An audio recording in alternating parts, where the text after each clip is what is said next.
기도하시겠습니다. 예배 가운데 이제 말씀을 받습니다. 성경에 일러주신 대로 영의 양식이고 하나님의 뜻입니다. 성령님, 우리에게 분별할 수 있는 지혜와 명철을 허락해 주시고 말씀을 통해서도 예수님을 만나고 영접하게 하시옵시며 꼭 하나님을 배웠고 우리의 모든 소망을 하나님께 둘 수 있게 해 주시옵소서. 연약한 종입니다. 성령의 두루마리 펴주시고 오직 복음 참된 진리만 선포하게 하시옵시며 더하여 축복의 능력도 허락해 주시옵소서. 하오나 말씀하시는 분은 아버지 하나님이심을 인정합니다. 우리 주 예수 그리스도의 이름으로 기도합니다. 아멘. 지난주에 이어서 말씀을 들어갑니다. 그런데 먼저 종에게 주신 감동이 좀 있어서 짧지만 좀 나누고 말씀을 나누도록 하시겠습니다. 요즘 코로나19 때문에 신방할 일도 많지 않고 외부 활동도 자제가 되어져서 상대적으로 저에게 있어서는 성경을 많이 보고 묵상할 수 있는 시간들이 있어졌어요. 성경을 쭉 묵상을 해 나가다가 이런 생각을 하게 되었습니다. 성경, 우리 성도들에게 있어서는 가장 소중하고 진리인 하나님의 말씀, 영의 양식인데 저는 이렇게 귀한 시간들을 허락받아서 더 깊이 있게 묵상할 수 있는데 우리 성도들은, 이 시대의 교회와 성도들은 하나님의 말씀을 얼마나 사모하고 있을까라고 하는 생각을 하게 됐습니다. 이스라엘 민족이 세계에서 유례가 없는 대단한 민족이라고 하지요. 정말로 인류 역사 동안에 많은 민족이 생겨났다 사라졌다를 반복하는데 그 가운데서도 어떻게 생각하면 가장 열악한 민족, 작은 민족, 때로는 2000년의 역사 동안에 나라와 땅을 잊어버렸던 민족인데 지금은요 세계를 지배하는 민족이 되어졌어요. 그 이유를요 여러분, 세상 학문적으로는 어느 누구도 규명을 못한답니다. 우리나라도요 작은 민족이지요. 아픔이 많아요. 그런데 지금 이렇게 6.25라든가 일제 식민지를 거치면서 폐허가 되었던 민족이 이렇게 부강한 나라가 된 것에 대해서 세상 학자들은, 경제학자들도 납득하지 못한답니다. 그 근거와 이유를 대지 못한대요. 다만 우리가 신앙적으로 좀 풀어볼 수 있는 것은 이스라엘 민족이 그렇게 연약하고 열악한 환경에 있었지만 결국 하나님이 주인이시고 말씀 중심으로 살아왔던 민족이기 때문에 그 민족이 흩어져 살면서도 살았음에도 불구하고 사라지지 않고 꿋꿋하게 승리했다고 표현하는 게 맞겠지요? 예, 다시 모여서 세계를 지배하는 민족으로 쓰임받습니다. 우리나라도 복음이 들어왔고 교회가 세워지면서 이렇게 잘 살게 되었다. 저는 영적으로 그렇게 생각합니다. 그런데 이스라엘 민족이 그렇게 대단하게 된 것을 제가 말씀을 좀 정리를 하면서 묵상하다 살펴보니까 이래요. 이스라엘 민족이요 성경을 얼마나 중심으로 삼고 철저하게 성경 중심으로 살아가려고 노력을 하냐면요, 어려서부터 모유를 먹일 때부터 엄마들이요 늘 성경을 그 어린 생명들에게 읽어줘요.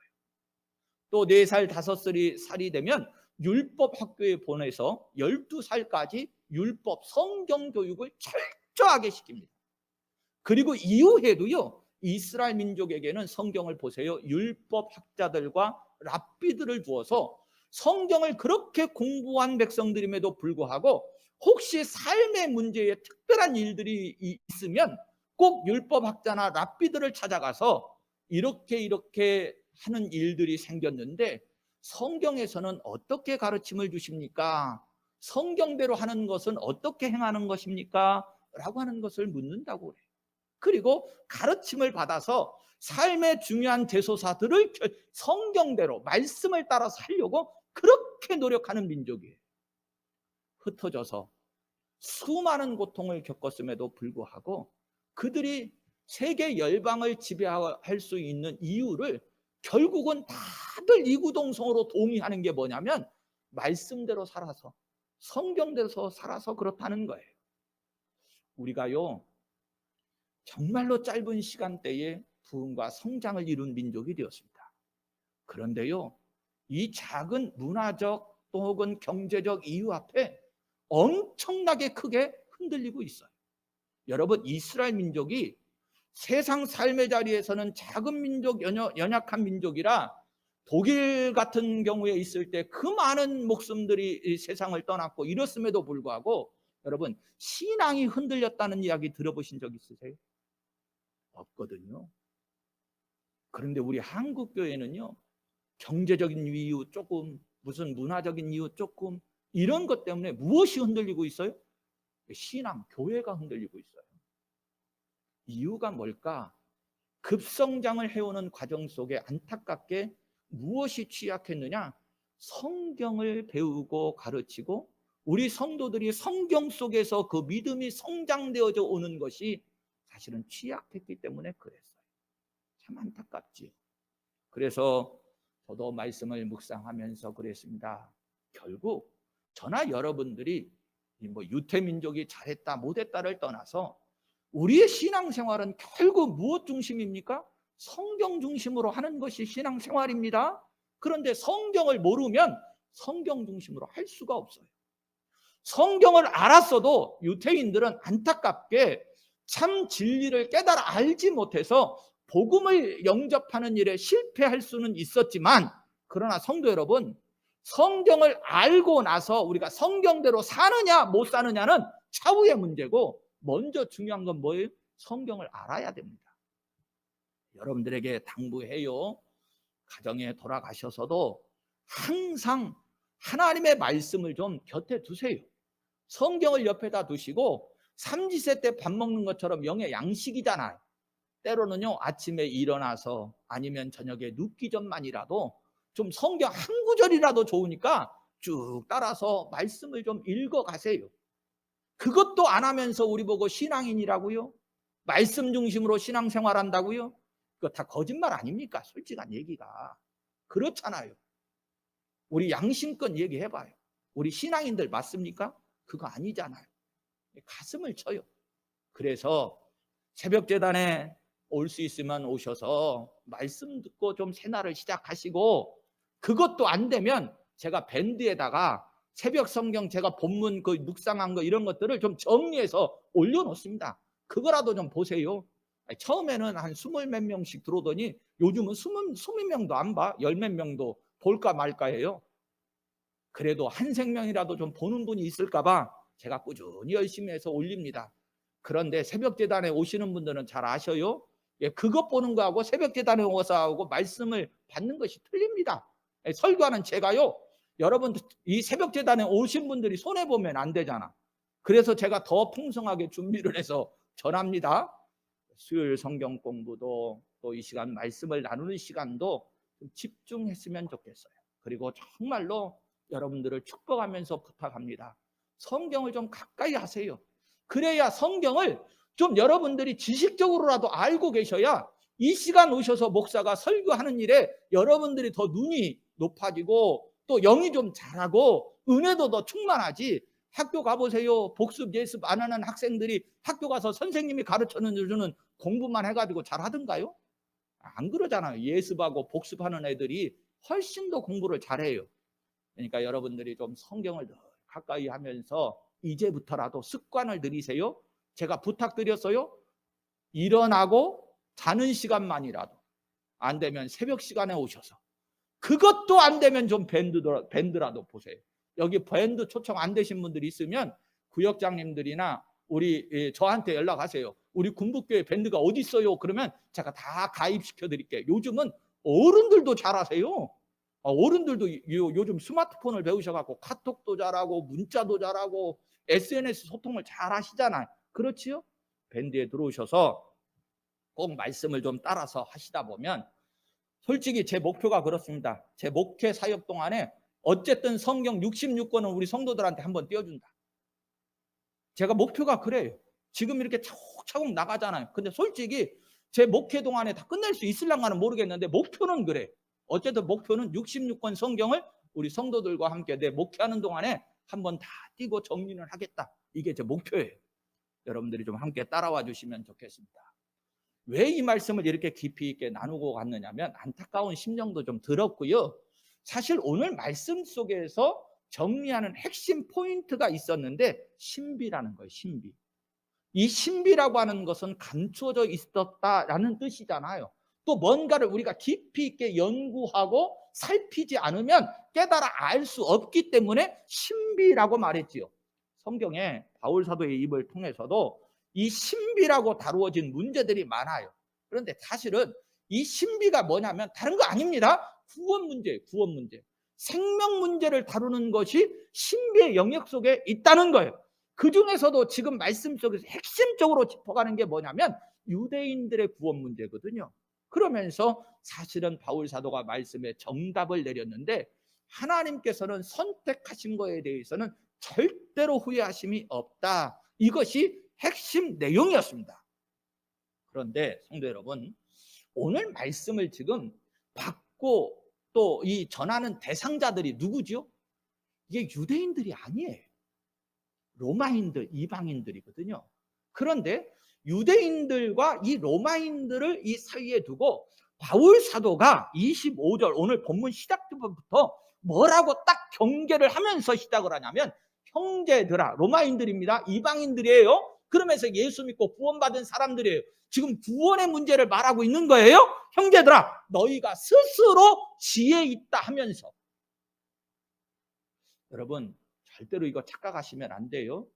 우리가 유대인과의 구원 문제를 다루면서 또 혹은 먼저 믿었던 이 신앙의 선배들 가운데 배교하고 낙심하고 실족한 이들을 바라보면서 아이고, 우리는 그래도 이렇게 구원받고 하나님 앞에 선택받고 이스라엘이 되었는데 저 먼저 서민이라고 주장하던 저런 이 민족이나 사람들은, 유대인들은 다 떨어졌으니까 저게 어리석은 거고 우리는 지혜로운 거다, 이렇게 말할 이들에게 하면서 너희가 신비를 모른다, 그것을 내가 원하지 않는다, 그러면서 이 구원의 신비에 대한 이 부분을 더욱더 강조해서 말씀을 해요.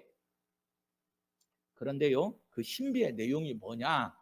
그게 이제 25절 뒷부분부터 시작해서 26절까지인데 그걸 우리가 지난 시간에 좀 깊이 있게 살폈어요. 이방인의 충만한 수가 들어오기까지 이스라엘의 덜어는 우둔하게 된 것이라, 이렇게 말씀하는 내용이었고, 그리고 26절 말씀으로 들어가면서 온 이스라엘이 구원을 얻으리라, 이렇게 말씀을 했는데, 자, 이 내용 가운데서 지금 이스라엘의 구원 문제를 다루면서 갑자기 온 이스라엘이 구원을 받게 될 것이다, 이 내용을 다룰 때에 우리가 좀 주의 깊게 살펴야 할 단어를 말씀을 드렸어요.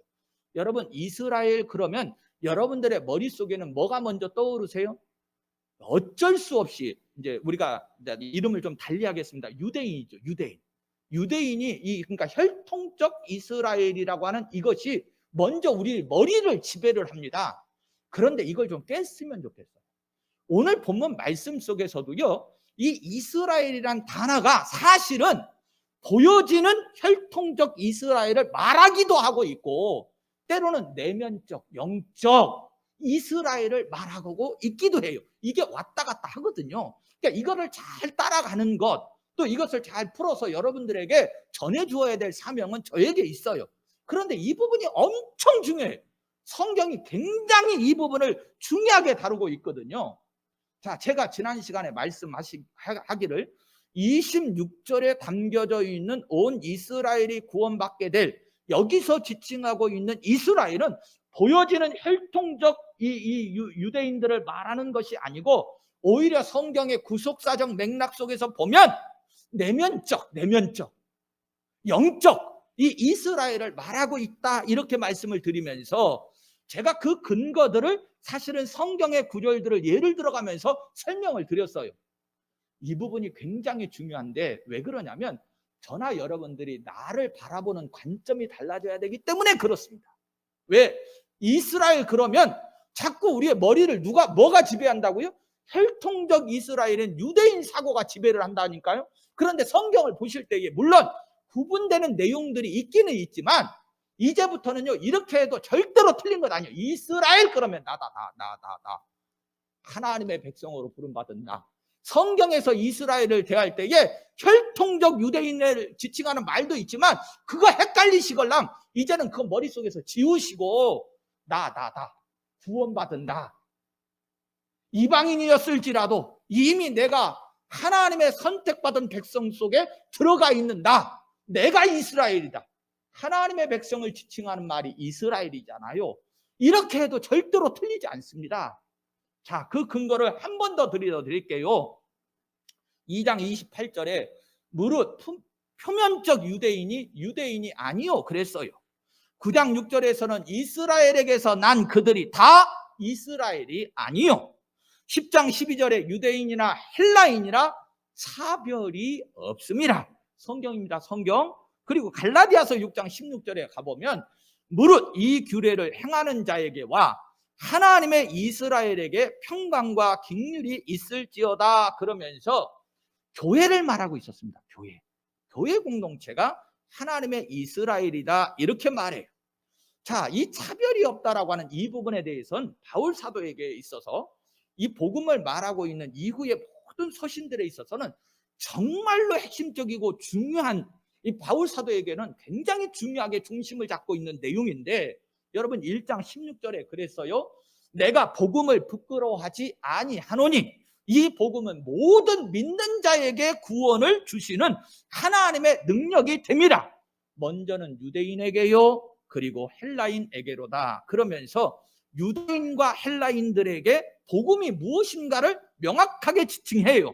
그리고 3장 30절에도 할례자도 믿음으로 말미암아 또한 무할례자도 믿음으로 말미암아 의롭다 하실 하나님은 한 분이시니라 그러면서 할례가 되었던지 무할례가 되었던지 결국 우리를 의롭게 해주시는 분은 하나님이시고 차별이 없다라고 하는 거였습니다. 그런데 자, 신비를 좀 다루면서 어떻게 우리가 이스라엘을 특별히 온 이스라엘이 구원을 얻게 된다라고 하는 것을 이 유대인적 혈통을 가지고 있는 이들에게 주어지는 특혜라고만 생각할 수 있겠느냐는 거예요. 그거 아니다라고 하는 겁니다. 자, 그러면 이제 말씀을 좀 진행을 해볼게요. 오늘도 말씀을 시간이 허락하는 데까지만 가겠습니다.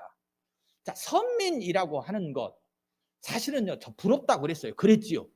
먼저 하나님을 알고 예수를 알고 말씀을 받고 선택된 민족이라고 하는 거 정말로 부러웠어요.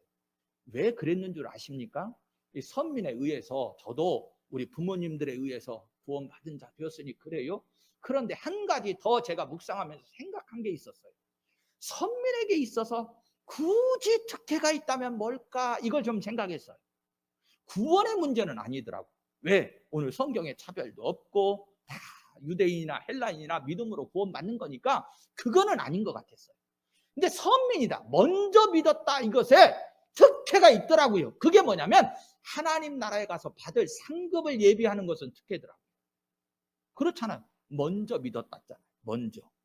그 상급들 중에요. 정말로 영광스럽고 최고의 면류관인 상급이 뭔 줄 아십니까? 전도하는 거예요. 생명 살리는 거예요. 이게 생명을 구원하는 상급이거든요. 그 일에 쓰임받는 사람들이 먼저 믿은 사람들이잖아요. 선민들이잖아요. 그래서요 여러분 선민의 선택 지점이 어디냐면 성경대로 말하면 아브라함이거든요. 그런데 이 아브라함을 부르시면서 그에게 축복한 내용이 있었어요. 하나님이 복을 베풀어 주신 내용이 뭐였어요? 너로 하여금 만민이 구원을 받게 될 것이다. 너로 하여금 복의 근원이 되게 할 것이다. 이 말씀이었잖아요. 구원의 문제가 아니에요. 구원의 문제가 아니고 상급의 문제였어요. 그건 하나 부러워요. 그건 특혜예요. 먼저 믿었다는 우리들이요 이왕지사 하나님 앞에 상급 쌓을 일 많이 하십시다. 전도 많이 하시고 충성도 헌신도 하셔서 하나님 앞에 상급 쌓을 기회를 먼저 주셨으니까 그 복을 좀 누리세요. 이건 정말로 우리에게 좋은 일이에요. 얼마나 큰 은혜고 복인지 몰라요. 자, 그런데 오늘은 이제 이 구원의 문제를 다뤄가는 것이니까 그건 좀 머릿속에다 조금 지워놓으시고 이제 좀 그 신비라고 하는 이 부분을 좀 정리를 해가 볼게요. 자, 9장 6절에 이스라엘에게서 난 그들이 다 이스라엘이 아니요 그랬어요. 자, 여기서 좀 보셔야 될 것이 있습니다. 이스라엘에서 났다, 그들이 이스라엘이 아니다, 이렇게 말한 게 아니고 이스라엘에게서 났지만 전부가 이스라엘은 아니다, 그런 말이에요. 그럼 무슨 뜻이에요? 어떤 이들은 이스라엘이 될 수 있었고 어떤 이들은 이스라엘이 아니다, 이 의미를 좀 담고 있잖아요. 그러니까 전부가 아니다 이런 뜻이 아니고 그 중에 어떤 이는 이스라엘, 어떤 이는 아니다, 이런 말씀이 담겨져 있어요. 근데 이거를 사실은 오늘 성경에는 뭐라고 표현하고 있냐면 택하심이라고 하는 단어로 표현을 해요. 유대인이라고 해서 다 택함을 받은 것도 아니고 택하심으로 말한다 그러면 지금 영적 이스라엘 말하잖아요. 저와 여러분들이라고 그랬죠. 나라고 그랬잖아요. 택하심 속에 나는, 그러면 성경이 뭐라고 말씀하고 있느냐는 거예요. 에베소서 1장 4절 말씀에 가보면 곧 창세 전에 그리스도 안에서 우리를 택하사 그럽니다. 이건 정말로 여러분 할렐루야가 되는 말씀입니다. 저와 여러분들을요, 예수님 안에서 언제부터 택하셨대요? 언제부터라고요? 창세 전에부터. 자, 저는요, 이 말씀 보면서 이렇게도 비유적으로 생각하면서 은혜를 좀 나눴어요. 혈통적 유대인이라고 해서 다 유대인이 아니라고 그랬잖아요. 그런데 우리에게 이제 복음이 전해져서 이방인의 수가 다 차기까지 한 다음에, 그리고 그 뒤에 다시 이제 혈통적 유대인들 가운데서도 하나님이 다시 회복시키시고 부르시는 일. 왜? 하나님이 택하신 걸 후회하심이 없다고 해서 뒤에 좀 자세히 더 설명할게요. 그랬잖아요. 그런데 이 과정 속에서 보니까 여러분, 이스라엘 백성들이 먼저 선민이 되었다고 택감까지도 먼저 받은 건 아니더라고요. 자, 보세요. 오늘 성경이에요. 예수님 안에서 저와 여러분들을 언제부터 택하셨다고요? 창세전부터. 그러니까 혈통적 유대인이라고 말하는, 선민이라고 말하는 저들보다도 내가 먼저 택함 받을 수도 있었겠다. 맞아요, 틀려요? 아니, 뒤에 부르심 받을, 아무리 유대인이어도 뒤에 부름 받을 사람들은 그 선택함이 늦은 거잖아요. 저나 여러분들이 먼저 됐네요. 감사 안 되세요? 이 부분은 감사지. 먼저 우리가 택함 받고 구원받으면 무슨 기회가 주어졌다고요? 네, 하나님 나라에 가서 상급 쌓을 기회가 풍성히 주어졌다니까요. 자, 예수님께서 잡히시던 날 밤에 이런 말씀을 하십니다. 제자들에게. 누가복음 22장 30절입니다. 너희로 내 나라에 있어 내 상에서 먹고 마시며 또는 보좌에 앉아 이스라엘 12지파를 다스리게 하려 하노라 그래요. 여러분, 이게 이제 제자들이라고 말하니까 그들은 유대인들 속에 있잖아요, 이럴 수 있어요. 그런데 이 말씀을 야고보 사도가 말을 합니다. 1장 1절에 가보면 야고보서 1장 1절에 하나님과 주 예수 그리스도의 종 야고보는 흩어져 있는 12지파에게 문안하노라 그래요. 여기서는요, 이 혈통적 유대인을 말하고 있는 게 아닌 것이 분명히 드러나지요. 우리가 선택받고 구원받은 저와 여러분들, 저나 여러분들을 12지파라고 말씀하시고 이스라엘이라고 말씀하시고 또 무슨 권세도 하나님 나라에 가서 주시느냐, 이 12지파 이스라엘을 다스릴 수 있는 권한도 주신다는 거예요. 속으로 절대로 그러면 안 되는데, 유대인들하고의 관계를 좀 생각해 보면서 유대인들이 하도 선민 그러면서 이방인들을 계집하는 내용들이 쭉 나오니까 때로는요, 인간의 이 생각으로는, 죄송합니다, 일본과 꼭 우리나라처럼 일본이 잘 되면 배가 아프고 일본이 잘 안 되면 고소하고 막 그런 생각 들잖아요. 솔직히 그런 생각도 조금 들었어요. 많이는 아니고 조금 들었어요, 조금. 그런데 성도 여러분, 어찌 되었던 저나 여러분들이 오늘 말씀 속에서 분명히 깨달아야 될 것은 뭐냐면, 혈통적 이스라엘이 참 이스라엘이 아니고 하나님 앞에 선택받고 구원받은 이들이 참 이스라엘이다, 이 부분입니다. 그리고 그 구속사적 맥락 속에서 온 이스라엘이 구원을 받으리라, 이렇게 말씀하는 거예요. 자, 다시 높아심에 그 뜻을 조금만 더 풀어서 규명을 해가 볼게요. 에베소서 2장 14절 15절 말씀에 가보면 그는 우리의 화평이신지라 둘로 하나를 만드사 원수된 것 곧 중간에 막힌 담을 자기 육체로 허시고 이 둘로 자기 안에서 한 세 사람을 지어 화평하게 하시고 그래요. 여기서 말씀하고 있는 이 둘이 뭔지 아세요? 혈통적 이스라엘과 또 부르심을 받아서 믿음으로 이스라엘 된, 영적인 이스라엘이 된 이 둘을 말해요. 그 둘을 합하셔서 어떻게 하셨다고요? 하나 되게 하셨다고. 교회를 말할 때에 설명을 하는 내용입니다. 그리고 오늘 또 에베소서 2장 18절 말씀에 가보면 이는 그로 말미암아 우리 둘이 한 성령 안에서 아버지께 나아감을 얻게 하려 하심이라 이렇게도 말씀합니다. 그러니까 이런 거예요. 정리합니다. 유대인 중에서도 이방인 중에서도 택함을 받은 이들이 온 이스라엘인 것이고 그 온 이스라엘이 다 구원을 받는다. 즉 하나님이 한 번 선택한 사람은 하나님이 버리신다 안 버리신다? 안 버리신다. 후회함이 있다 없다? 없다는 거예요. 온 이스라엘이라고 하는 이 말을 혈통에다 적용하는 게 아닙니다. 선택받고 하나님이 구별하신 일은 모두가 다 구원받는다. 하나님은 절대로 후회함이 없으시다. 이 내용이에요. 자, 여기서 죄송합니다. 조금 전문 용어 쓸게요. 신학적으로 정말로 중요한 요점이 좀 담겨져 있어요. 28절에 복음으로 하면 그들이 너희로 말미암아 원수된 자요 택하심으로 하면 조상들로 말미암아 사랑을 입은 자라 이렇게 말씀을 합니다. 여기 그들은 이제 유대인들을 가리키는 것이겠죠. 그런데 어떻게 해서 복음으로 하면 그들이 원수되었다 이렇게 말씀하고 있는 것인가? 좀 짧게 얼른 지나가 볼게요. 그들이 결국은 메시아를 영접하지 않거든요. 예수님을 어디에 매달죠? 십자가에 매답니다. 이게 누구라고요? 네, 혈통적 유대인.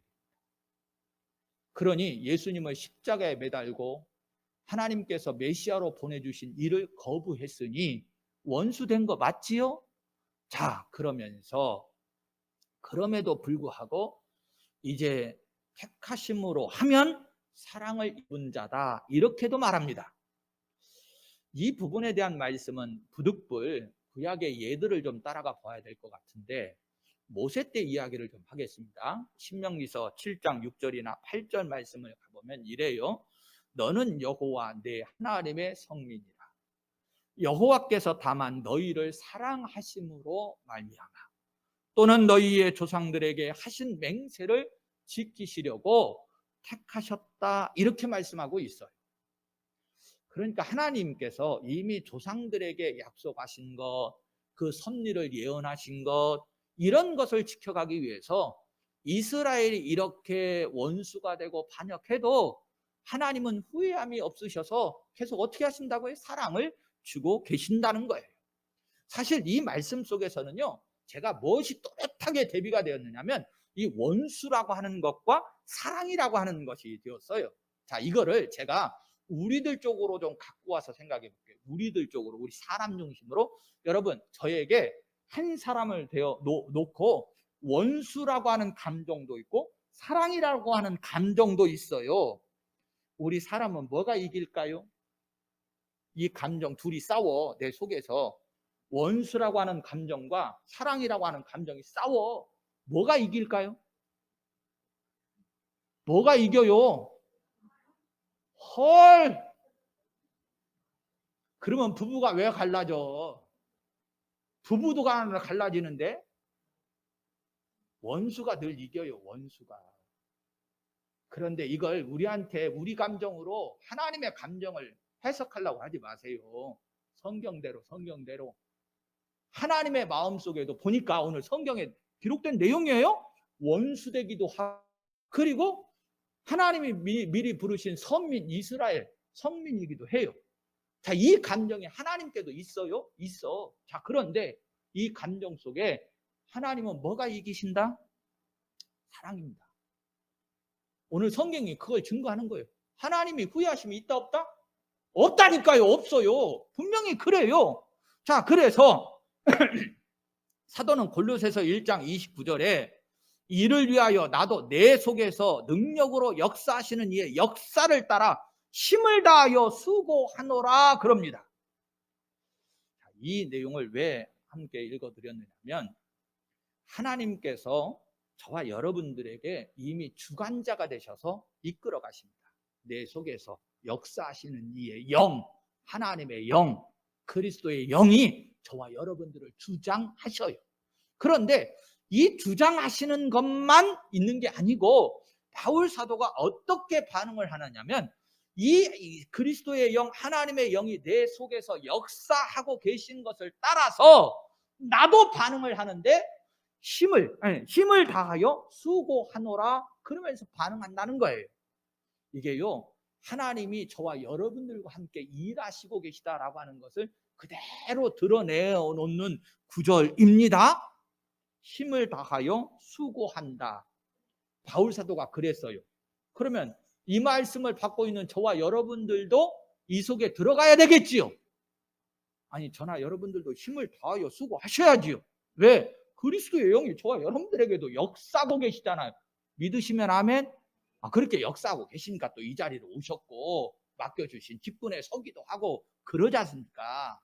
자, 그런데 이 말씀의 내용을 쉽게 정리를 하면 협력이라고 말합니다. 하나님의 영이 내 속에서 역사하고 계시고 이것을 따라서 내가 힘을 다하여 수고하는다. 하나님의 영과 내가 협력하고 있는 것이지요. 자, 이스라엘은요, 이 수고와 협력에 있어서 자, 먼저 좀 하나님 다시 그 선택에 관한 부분을 좀 말씀하고 나아가는데 왜 이 협력을 말했느냐면 사실은 이스라엘은 하나님께서 부여해 주신 협력의 권한에 실패했습니다. 자, 바울 사도는 힘을 다하여 수고한다고 반응했죠. 그렇죠? 이 바울 사도는 하나님이 역사하시는 그 역사를 따라서 성공한 사람이에요. 승리한 사람. 그런데 이스라엘 민족은 안타깝게도 하나님께서 주가 되시고 하나님께서 그 민족 가운데 역사하셨음에도 불구하고 안타깝게도 그 책임을 다하지를 못했습니다. 그 책임이라고 하는 건 다른 거 아니에요. 지금은 계속 여러분 구원 문제 다루는 겁니다. 다른 거 생각하시면 안 돼요. 구원 문제. 그러면 우리의 이스라엘 민족의 책임은 뭐예요? 구원 문제에 있어서 책임은 뭐예요?